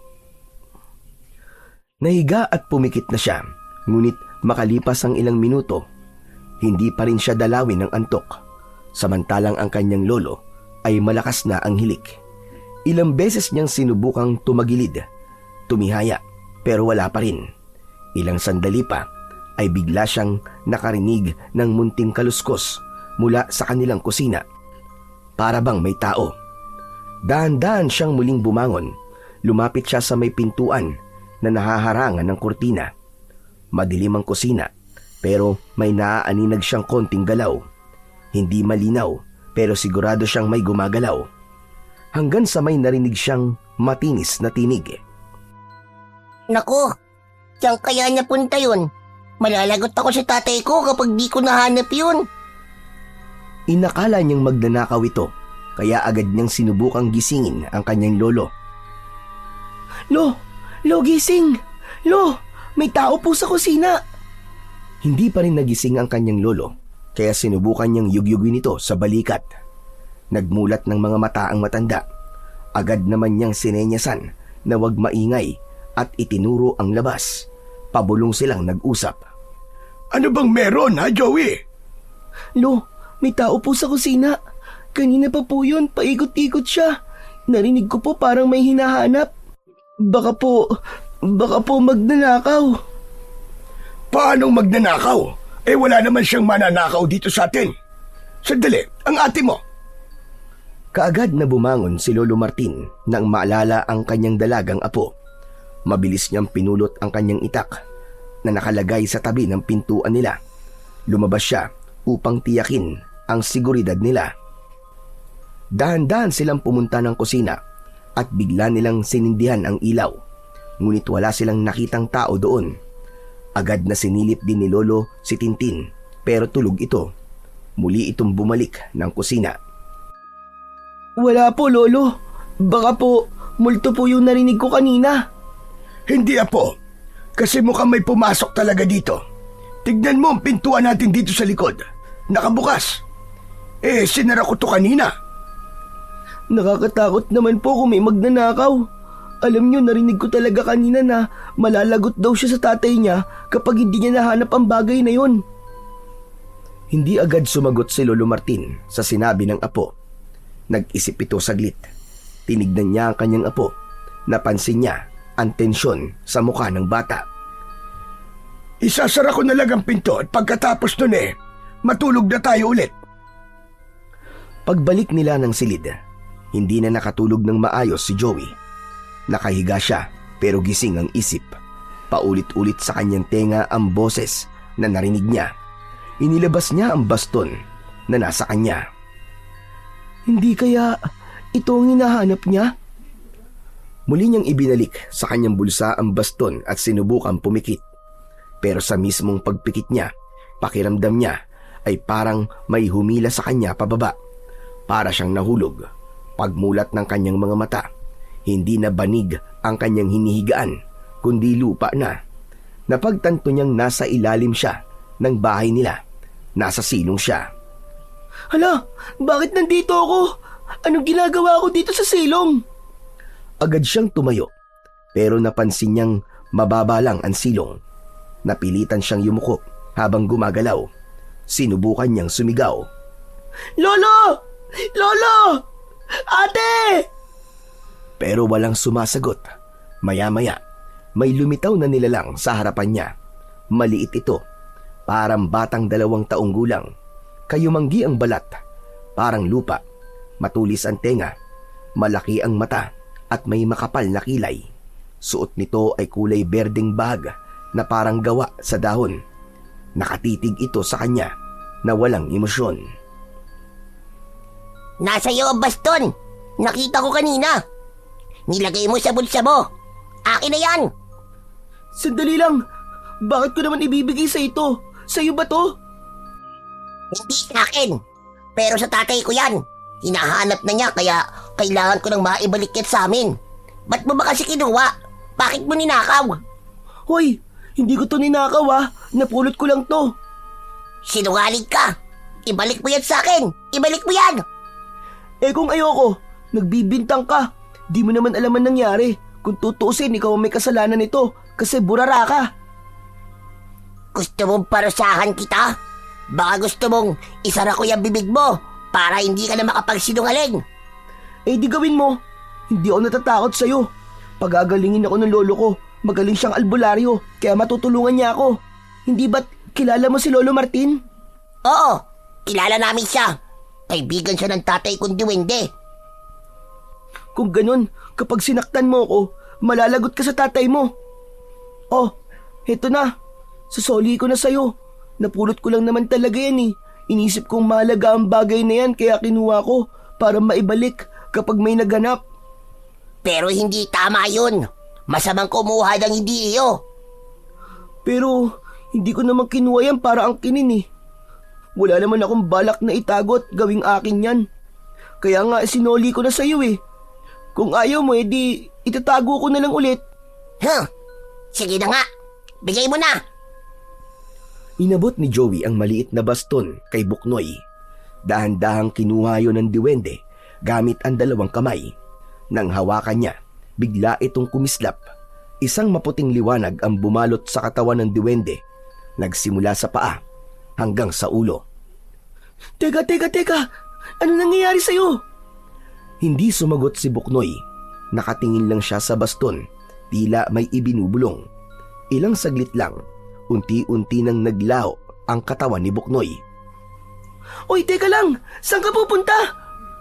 Lumingali nga si Joey. Wala na ang diwende. Ang lahat ay bumalik sa normal. Maliban na lang sa naroon pa rin siya sa ilalim ng madilim na silong. Ano yun? Magic? Oo, magic nga! Ang galing! Bigla siyang nawala na parang bula! Mabilis siyang gumapang palabas ng silong. Sa likod siya dadaan para makapasok sa loob ng kanilang bahay. Oo nga pala, naisara pala yung pinto ni Lolo kanina. Paano na kaya? Hay nako, bahala na nga. Doon na lang ako kakatok. Baka sakaling magising si Lolo o kaya si ate. Nang pupunta na siya sa likod, may napansin siyang kakaibang liwanag sa may tabi ng bayabas. Napagtanto niyang naroon ang punso ng mga diwende. Nagtago siya sandali. Nakita niyang naroon ang diwende, nakatayo sa tabi ng punso habang hawak ang baston. Maya-maya pa ay nakita niya na itinaas ng nilalang na yun ang isang paa niya sa ibabaw ng punso at sa isang iglap ay nawala ito. Napabilib si Joey. Wow! Ang astig nun ah! Ganun pala sila pumasok sa bahay nila. Lumapit siya sa punso. Ginawa niya ang ginawa ng diwende. Inilapat niya ang isang paa sa ibabaw. Biglang may nakakasilaw na liwanag. Nang muling dumilat si Joey, nasa ibang lugar na siya. Ang paligid ay kumikinang dahil ang lahat ng nakikita niya ay gawa sa ginto. Kumikinang ang buong paligid. Naglakad-lakad siya sa paligid. Nakita niya si Buknoy na iniaabot ang baston sa isang matandang diwende. Nakasalamin ito. Maputi ang buhok at nakasuot ng puting balabal. Ang baston ay hindi na maliit nang hawakan ng matandang diwende. Naging kasing laki ito nang humahawak. Naging isang normal na baston na yari sa ginto. Maya-maya pa ay biglang nagkagulo. May mga nagsisigawang mga nilalang, nagtatakbuhan. Parang may digmaang bigla na lamang sumiklab. Tumayo siya ng tuwid at napagtanto niyang isa siyang mistulang higante roon. Biglang may tumusok sa paa niya nang tignan niya para itong maliit na palaso. Aray! Aray, ang sakit! Pagtingin niya, pinaulanan siya ng mga maliliit na palaso mula sa mga itim na diwende. Hinugot niya ang mga palaso, isa-isa at itinapon. Ibinato niya ito pabalik sa mga diwende. Tumayo siya ng tuwid at ipinakita ang malaki niyang katawan sa mga ito. Nagsiatrasa ng mga itim na nilalang. Halatang natakot sila kay Joey. Hindi nila sukat akalaing may mas malaki sa kanila roon. Pagkatapos ng kaguluhan, lumuhod sa harap niya ang mga puting diwende. Ang ilan ay yumuko, ang iba nagtaas ng kamay. Lumapit si Buknoy. Salamat sa ginawa mo. Hindi ko inaasahan na tutulungan mo kami sa biglaang pagdating ng panganib. Ah, yun ba? Wala yun. Ayoko lang na nanonood ako kapag may inaapi. Ako nga pala si Buknoy. ikaw si Joey, di ba? Teka, kilala mo na ako? Siyempre, lagi naman ako sa paligid eh. Naririnig ko kayo kapag nag-uusap at nakikita halos araw-araw. Talaga? Wow, ang galing naman. Sandali, ba't ka nga pala nandito? Paano ka nakapasok dito sa kaharian namin? Ano nakita kasi kita kanina. Ginaya ko lang yung ginawa mo. Ginaya mo lang? Abat, ang tapang mo rin ah. Hindi basta-basta nakakapasok dito mga tulad mo. At saka, delikado yung ginawa mo, hindi mo ba alam yon? Curious lang kasi ako eh. Ang astig kasi nung ginawa mo. Ipinato mo lang yung paa mo tapos bigla ka nang nawala. Di ko naman akalaing mapupunta ako rito. Hindi ganun yon. Kahit gayahin mo pa ang ginawa ko, kung normal ka lang na tao, hindi ka makakapasok dito. Ha? Anong tingin mo sa akin? Abnormal? Ang ibig ko sabihin, special ka. Teka, hindi ko maintindihan kung anong sinasabi mo eh. Hayaan mo na nga lang, Joey. Huwag mo nang intindihin ang sinabi ko. Nilingon ni Buknoy ang kanyang ama. Tahimik lang itong nakatingin kay Joey. Lumapit ito sa kanyang ama. Nag-usap sila ng mahina. Hindi marinig ni Joey ang usapan ng mag-ama. Maya-maya ay nakita niyang tumango ang matandang diwende. Hindi nagtagal, ang matandang diwende ay kinausap ang kanyang mga kasama at pagkatapos ay lumakad na sila palayo. Nilingon pa ito ni Joey at ngumiti bago umalis. Naiwan silang dalawa ni Buknoy. Naglakad ito pabalik. Ba't mo sila pinaalis? Ihahatid na kasi kita sa inyo. Hindi ka pwedeng magtagal dito. Baka mamaya mag-alala ang lolo mo eh. Ha? Saglit pa naman akong umalis, di ba? Kahit na, siya nga pala. Salamat sa pagliligtas talaga sa amin ha. Alam mo, mabuti na lang at isinuli mo ang baston ng tatay ko. Yun lang ang konting panahon na wala dito sa kaharian namin ng baston ay sinubukan na kaming salakayin ng mga itim na diwende. Talaga? Ganong kahalaga ang bagay na yun dito? Kapag hawak yun ni tatay, wala makakapasok dito sa kaharian namin. Para yun sa proteksyon naming lahat. Hindi lang yun basta baston. Yun ang tagapagpanatili ng balanse dito sa mundo namin. Kapag nawala yun, unti-unting humihina ang depensa ng kaharian namin. Ganun ba yun? Kaya kayo siguro sinugod kanina. Ang dami niyong kalaban eh. Oo, tama ka. Akala namang itim na diwende, wala na kaming panlaban. Kaya sinamantala nila. Mabuti na lang at naibigay ko kagad kay tatay ang baston. At ikaw, mabuti na lang at dumating ka at naitaboy mo kagad sila. Kung hindi, baka tuluyan nilang napasok at masakop na ang aming kaharian. Ang galing naman. Gusto ko rin magkaroon ng ganong klaseng baston. Yung bang magagamit kong panlaban saka pantaboy sa mga masasamang tao o kaya ng mga aswang? Ano sabi mo? Aswang? Bakit? May aswang ba sa baryo nyo? Hindi ko alam, Buknoy eh. Pero meron kasi kaming pinagsususpetsahan na bagong salta sa baryo namin. Natatakot nga ang mga kalaro ko eh. Sabi nila baka aswang daw. Kung ganon, ay kailangan mo nga talaga ng proteksyon. Sandali lang ha. Dito ka lang. Hintayin mo ako. Tumakbo si Buknoy palayo. Nagtaka si Joey. Pero sinunod niya ang sinabi ng kanyang bagong kaibigan. Pinagmasdan niya ng maigi ang paligid habang naghihintay. Hindi pa rin siya makapaniwala sa mga nangyayari. Na naroon siya sa isang mahiwagang lugar at ang kausap niya ang isang totoong diwende. Maya-maya pa bumalik si Buknoy.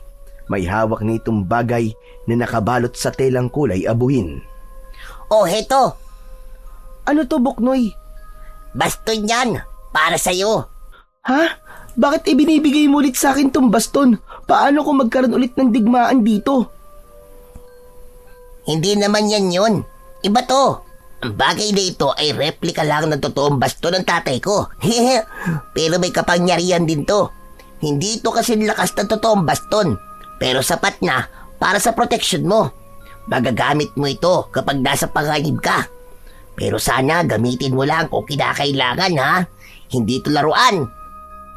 Totoo to? Sa akin na talaga tong basto na to. Oo nga, pero tandaan mo ang mga babala ko. Huwag mo itong ipapakita sa iba. Huwag mong ipagyayabang. At higit sa lahat, huwag mo itong gagamitin sa masama. Sige, promise. Salamat talaga sa'yo, Buknoy ha. Dahan-dahang binuksan ni Joey ang tela. Tumambad sa kanya ang maliit na baston na gawa sa makintab na metal na nababalutan ng ginto. Magaan ito, pero ramdam ni Joey na may kakaibang lakas sa loob nito. Huwag mo nang subukan dito. Hintayin mong makabalik ka sa mundo mo. Pero kapag may naramdaman kang panganib, hawakan mo lang yan at banggitin ang salitang tanggol. Saka mo ituktok ng 3 beses sa anumang bagay na gawa sa kahoy. Tanggol? Ayos ah. Parang pangalan ng isang action hero ah. Hindi ko alam yon, pero tulad na sinabi ko kanina, gamitin mo lang kapag kailangan ha? At bantayan mong mabuti. May mga nilalang na gustong maagaw ang mga gamit na may kapangyarihan. Naku, iingatan ko talaga to, Buknoy. Promise. Mabuti. Tapos isa pa, bumalik ka na sa inyo ha. Baka hanapin ka na ng lolo mo eh. Tsaka wag mong sasabihin na dito ka galing. Nagagalit na naman sa amin yun eh. Hehe. Naku, pagpasensyaan nyo na lang si Lolo. Ganun lang talaga yun. Pero mabait yun. Oo, alam ko naman yun. Pero kasi, mas istrikto pa siya sa tatay ko eh. Nakakatakot kapag nagagalit. Ha? Ganun ba? O sige na, tara na. Ihahatid na kita para makauwi ka na. Sige, Buknoy. Salamat ulit ha. Hindi ko kakalimutan to. Ingat ka, Joey. At huwag mong kakalimutan ng mga sinabi ko. Tumango si Joey. Nasa gilid na sila ng palasyo kung saan may bilog na bato sa saig. Ito raw ang daanan pabalik sa mundo ng mga tao. Ngumiti si Buknoy at lumapit sa kanya. May iniabot itong isang maliit na bag na kulay kayumanggi, parang gawa sa balat ng hayop. Maliit lang ito, kasya sa palad, pero may tali para maisabit o maibulsa. Heto, kapag may kailangan ka, kahit pagkain, tubig o kahit simpleng tulong, alugin mo lang ito at banggitin sa isip mo ang gusto mo. Pero wag mo tong abusuhin, ha? Ha? Teka. Ba't mo ko binibigyan ng ganito? Regalo namin yan sa'yo dahil sa pagtulong mo sa amin laban sa mga itim na duwende. Regalo? Kung ganun, salamat. Wow! Pangako, iingatan ko talaga ang bagay na to, Buknoy. Salamat ha! Ibinulusan ni Joey ang mga bagay na ibinigay sa kanya ng bagong kaibigan. O ano, Joey? Handa ka na ba para umuwi? Sige, Buknoy. Handa na ako. Tumango si Buknoy. Ipinatong nito ang kamay sa balikat ni Joey. Muli, isang nakakasilaw na liwanag ang muling lumitaw. Napapikit ang bata. Pagkamulat ng kanyang mga mata, wala lang sa tabi niya ang kanyang lolo. Maliwanag na, umaga na. Nakahiga siya sa kanyang banig, sa sariling silid. Tinignan niya ang kanyang sarili, parang wala namang nangyari. Ano yun? Panaginip lang ba ang lahat ng yun? Agad niyang kinapa ang kanyang bulsa at naroon ang mga bagay na binigay sa kanya ng duwende. Hala! Totoo! Nanggaling nga talaga ako sa kaharian nila. Biglang bumukas ang kortina. Joey? Napabalikwa si Joey sa gulat. Biglang lumapit ang kanyang ate at niyakap siya ng maigpit. Napansin ni Joey na nanginginig ito.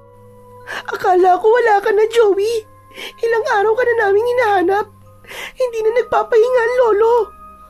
Grabe ang OA naman sa 3 araw, ate. Ano nawawala nandito lang naman ako natutulog. Hindi pa siya tapos magsalita ay narinig nilang dumating ang kanilang lolo Martin. Pagkakita kay Joey, natigilan ito at nanlaki ang mga mata. Joey, apo! Lolo! Mabilis na lumapit ang matanda at niyakap ang bata. Tahimik lang ito saglit. Halatang hindi makapaniwala. Salamat sa Diyos! Salamat at ligtas ka, apo! Ngunit ilang segundo lang ang lumipas. Biglang nagbago ang reaksyon nito. Saan ka ba galing? 3 araw ka nawala. Lintik kang bata ka. Po, Wala po akong pinuntahan, Lo. Nandito lang po ako sa kwarto natin. Hindi naman po ako umalis eh. Nandito ka lang. Bakit putikan yung mga paa mo? Hindi na nakaimik si Joey. Napayuko ito. Kinakabahan. Huminga siya ng malalim. Tapos ay tumango. Lolo, may aaminin po ako. Napatingin si Tintin sa kanya. Tahimik ito, pero halatang naguguluhan pa rin. Totoo pong umalis ako, Lo. Pero hindi ko naman po sinasadya eh. Dinala po ako ng diwende sa kaharian nila. Akala ko po saglit lang yun eh. 3 araw po pala ako nawawala. Ano ka mo? Sumama ka sa kaharian nila. Opo, alam ko po mahirap paniwalaan. Pero totoo po yun, Lo. Napailing si Lolo Martin. Tumahimik ito sandali. Apo, sana sinabi mo kagad ang totoo. Hindi ko naman sana ikagagalit yan. Kaibigan ko mga diwending yon noon pa. Pero hindi ibig sabihin nun ay pwede ka na lang basta-basta sumama kung saan-saan. Lalo na kung hindi ka nagpapaalam. Pasensya na po, Lo. Hindi ko po talaga alam na ganun po mangyayari. O sige na, huwag mo nang uulitin na. Huwag ka na magsisinungaling dahil masama yan. Kaya nga naman, Joey. Mahal ka namin at nag-alala kami ng gusto sa'yo. Tama. Lalo na ngayon at kalat na sa ibang barangay ang balita tungkol sa mga umaatake raw na aswang. Ilang kabataan na nabiktima. May mga natatagpo ang bangkay, nawakwak ang tiyan, at nawawala ang mga lamang loob. Hala, totoo po ba yun, Lolo? Oo, Apo. Hindi lang isa ang biktima. 3 na natagpuan sa iba't ibang lugar. Kaya ganun na lamang ang pag-aalala ko. Nang bigla ka nawala, akala ko naging biktima ka na rin ng aswang. Pasensya na po, Lo. Hindi ko po sinasadya na mag-alala kayo. Hindi na po talaga mauulit. O sige, patatawarin kita ngayon. Pero makinig kayong mabuti sa sasabihin ko. Kailangan na nating magdoble ingat. Totoo man o hindi ang mga bali-balita tungkol sa aswang, mas mabuting handa tayo. Huwag na huwag kayong lalabas ng bahay nang hindi nagpapaalam, lalo na kapag gabi. Opo, Lolo. Di na po ako gagala. Pagkatapos ng usapan nilang 3, tahimik na naupo si Joey sa sala, habang abala naman ang ate niya sa paghahanda ng kanilang almusal. Si Lolo Martin naman ay naupo sa balkon at naupo sa silyang gawa sa kahoy. Nakatulala ito at nakatingin na nasa tapat ng bahay. Tila nag-iisip ng malalim. Dumukot siya sa bulsa. Kinapa niya ang maliit na bag na ibinigay sa kanya ng kaibigang diwending si Buknoy. Pinisil niya ito ng marahan. Napatingin siya kay Lolo Martin. Gusto niya sanang sabihin pa ang ibang nangyari sa kaharian ng mga diwende, pero pinili na lamang niya na manahimik. Nagdesisyon siyang itago muna ang natanggap niyang regalo. Pagsapit ng gabi, tahimik ang paligid tulad ng dati, hanggang sa may narinig silang malakas na sigaw mula sa labas at humihingi ito ng tulong. Napabalikwas si Lolo Martin. Tumayo ito kagad at pinulot ang kanyang itak. Mga pasaway! Sinabi ko na nung una pa na wag nilang idadamay ang baryo sa kademonyoan nila! Napatitig si Joey sa kanyang lolo. Narinig niya ang mga mura nito habang palabas ng bahay. Lolo, saan po kayo pupunta? Makikipagtuos ako sa mga aswang na yon. Kailangan tapusin ang kalokohan nila, Joey. Huwag kang lalabas. Dito lang kayo ng ate mo. Maliwanag ba? Paglabas ng matanda, mabilis siyang sinundan ni Joey nang di niya namamalayan. Si Tintin ay masarap na ang tulog sa kabilang silid. Tahimik siyang naglakad. Sinundan ang matanda hanggang sa makarating sila sa isang madilim na bahagi ng baryo kung saan may isang malaking puno sa gilid ng kalsada. Ganun na lamang ang panlalaki ng mga mata ni Joey nang makita niya ang bangkay ng isang bata na nilalantakan ng isang batang aswang. Hayop kayo! Bakit nyo ginawa to? Sinabi ko na sa inyong wag nyong idadamay ang baryo. Pinakiusapan ko na kayo, pero binaliwala nyo. Magbabayad kayo! Mga demonyo kayo! Biglang gumalaw ang mga daon sa itaas ng puno. Tumalon mula sa itaas ang 4 na nilalang. Isa-isang bumagsak sa lupa at pinalibutan nila ang matanda. Nakatago sa likod ng isang puno si Joey. Nanginginig siya, natatakot sa kanyang mga nakikita. Ang mga nilalang ay mapuputla. Mahahaba ang mga kuko, may matutulis na ngipin at may mga matang purong itim ang kulay. Ay, sino ka para takutin kami? Isa ka lang albularyo na napaglipasan na ng panahon. Wala kang laban sa amin, tanda! Huwag niyo akong ismulin! Kahit matanda na ako, kayang-kaya ko kayo! Ipagtatanggol ko ang baryo ko! Mga hayop kayo! Mananagot kayo! At sa palagay mo, kaya mo kami? Hindi mo kami mapipigilan, tanda! Kung gusto naming mambiktima dito, wala ka magagawa! Hindi mo kami mapipigilan! Tumawa ang iba pang mga aswang. Isa sa kanila ang sumugod at hinampas si Lolo Martin.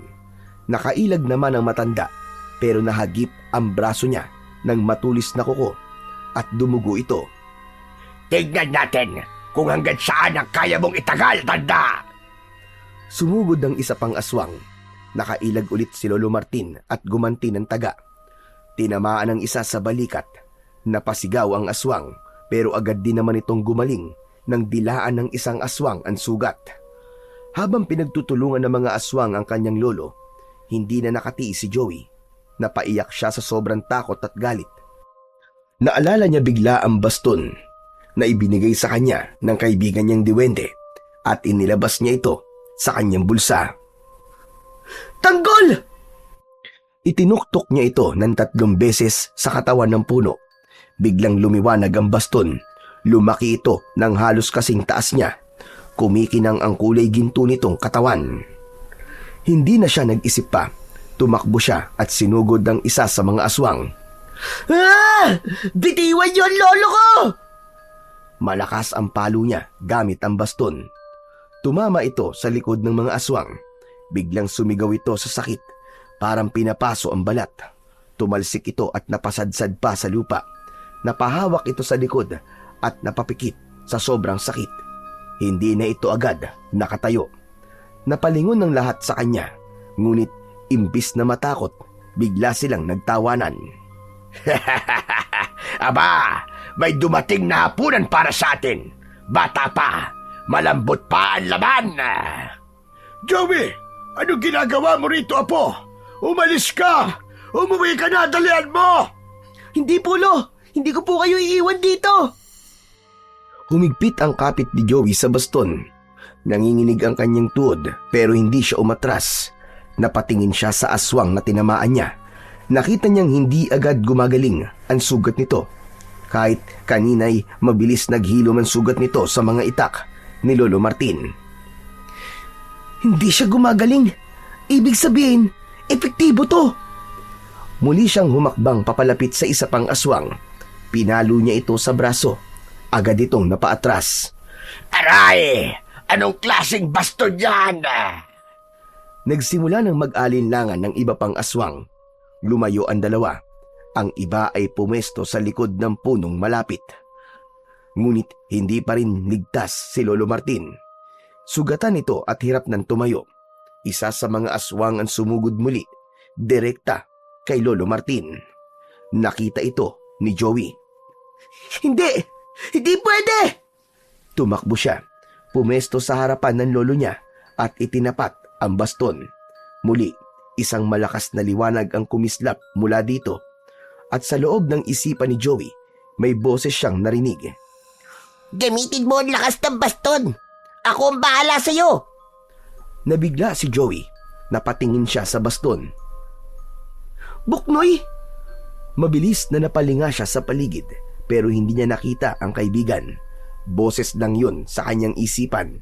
Ngunit pagkaraan ng ilang sandali, kusang gumalaw ang kanyang mga kamay. Maigpit itong humawak sa baston. Ang mga paa niya ay gumalaw din ng kusa.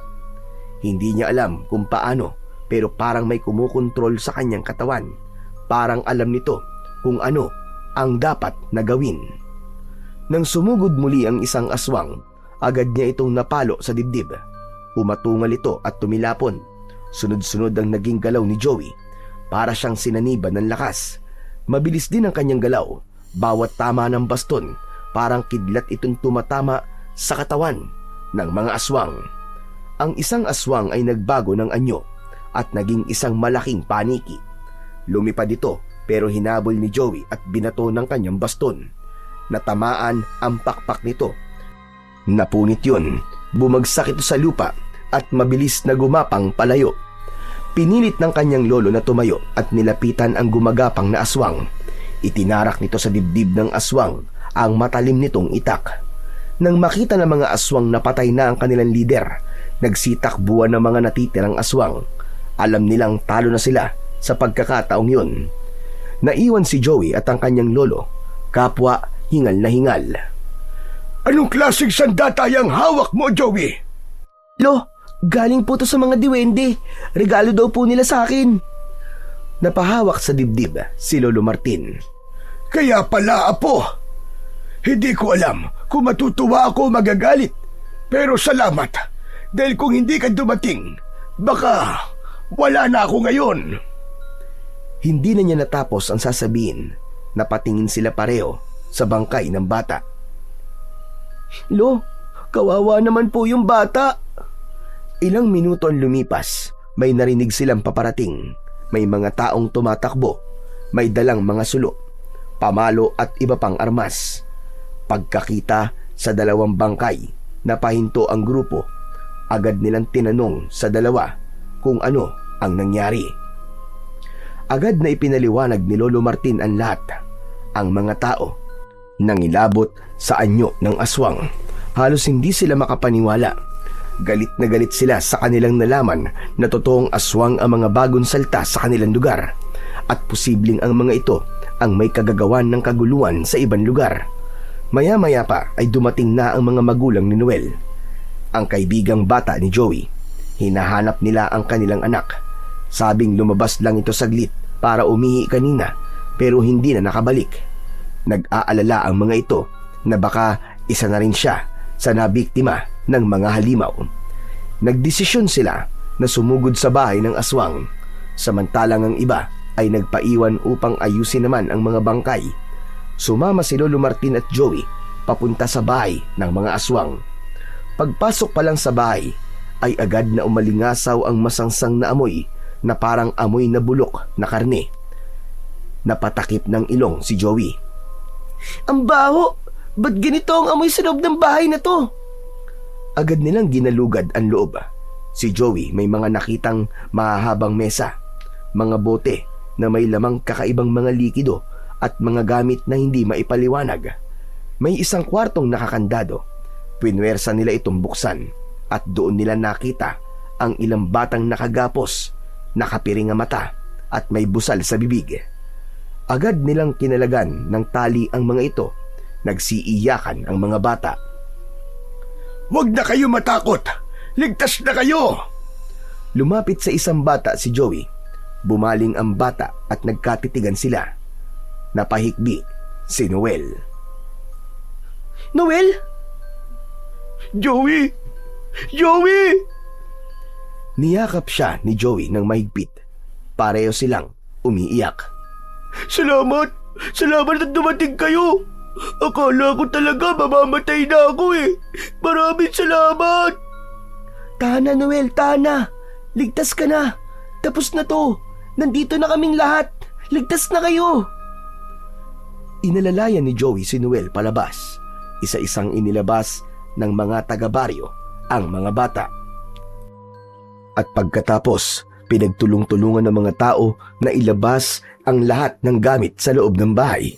Sinunog nila ang mga ito sa paniniwalang kapag sinunog ang mga gamit ng aswang ay hindi na sila makakabalik pa. Nang sumikat ang araw, ang mga tao ay muling nagtulong-tulong na gibain na ang lumang bahay na yon. Naniniwala sila sa ganitong paraan, hindi na muling makakabalik ang kasamaan sa kanilang lugar. Matapos ang engkwentro sa mga aswang, muling nanumbalik ang katahimikan, hindi lamang sa kanilang baryo, kundi maging sa karatig na lugar nila. Mabilis na lumipas ang mga araw, bumalik na sa dati ang takbo ng buhay. Bagamat wala ng banta ng kasamaan, hindi na sila nagpapaabot ng gabi sa lansangan ng kanyang mga kalaro. Natuto na silang makinig at sumunod sa mga nakakatanda. Samantala, sa pagdaan pa ng mga araw, unti-unting guminhawa kahit papano ang buhay nilang tatlo.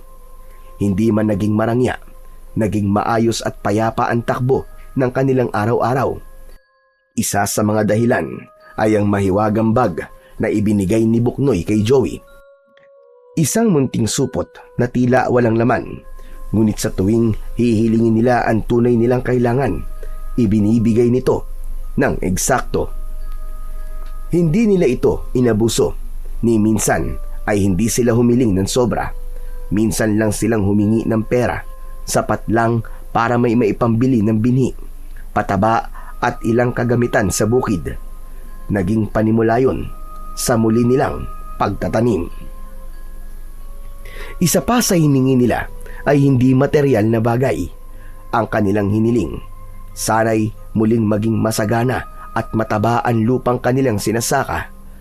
At tila dininig naman ito dahil makalipas lamang ang ilang linggo, napansin ni Lolo Martin na mas lumalago na ang pananim, mas luntian na ang mga dahon, mas nagbunga ang mga halaman. Hindi na sila nagugutom, may naaani na sila para sa sarili at meron pa para maibenta sa palengke.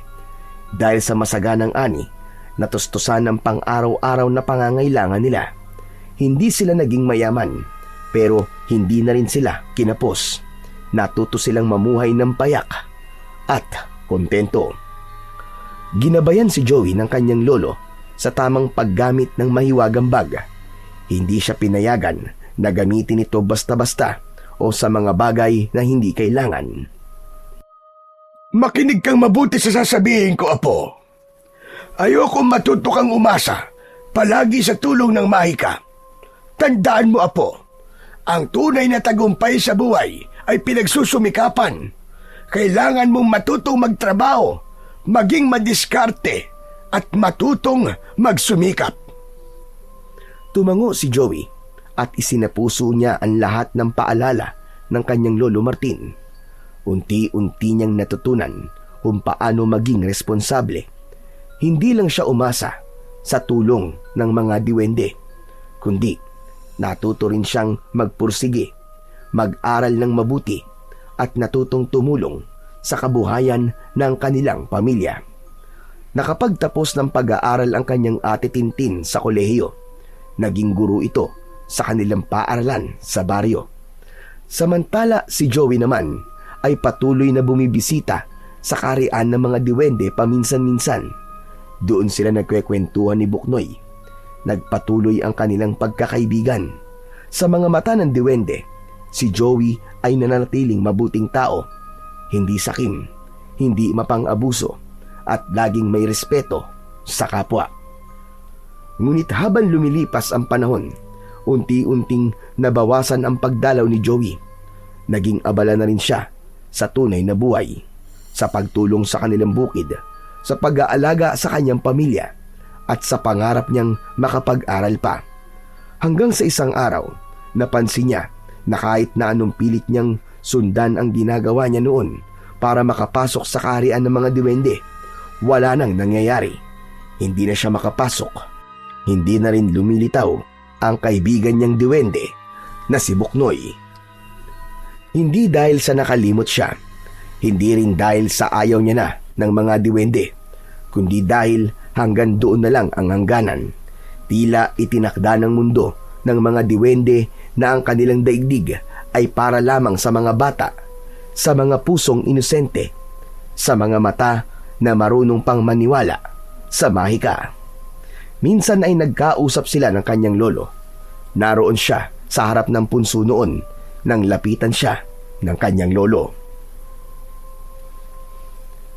Alam mo bang nung bata ako, ay nakapasok din ako dyan? Talaga po, lolo? Oh, At ikinuwento ng matanda sa kanya kung paano nagsimula din ang pakikipagkaibigan niya sa mga diwending puti. Ngunit tulad niya, nang magbinata na siya, bigla na lang din siyang hindi na muling makabalik. Kahit na anong pilit, kahit na anong dasal, nanatiling sarado na ang daan papunta doon. Nawala na ang mahika. Hindi man muling nakapasok na si Joey, nananatili sa kanyang puso ang alaala ng kabutihan ni Buknoy at ang mahika ng pagkakaibigang hindi mapapantayan. Samantala, ang mahiwagang bag at ang maliit na baston ay nanatili sa kanya at itinatago pa rin hanggang sa ngayon. At sa tuwing nakatitig siya sa punso, ay napapangiti siya. Salamat sa inyong lahat. Lalong-lalo na sa'yo, kaibigang Buknoy.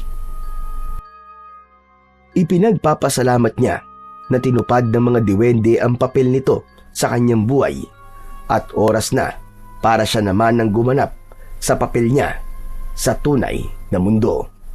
At si Joey, lumaking marunong, matatag at may pusong handang tumulong sa mga nangangailangan.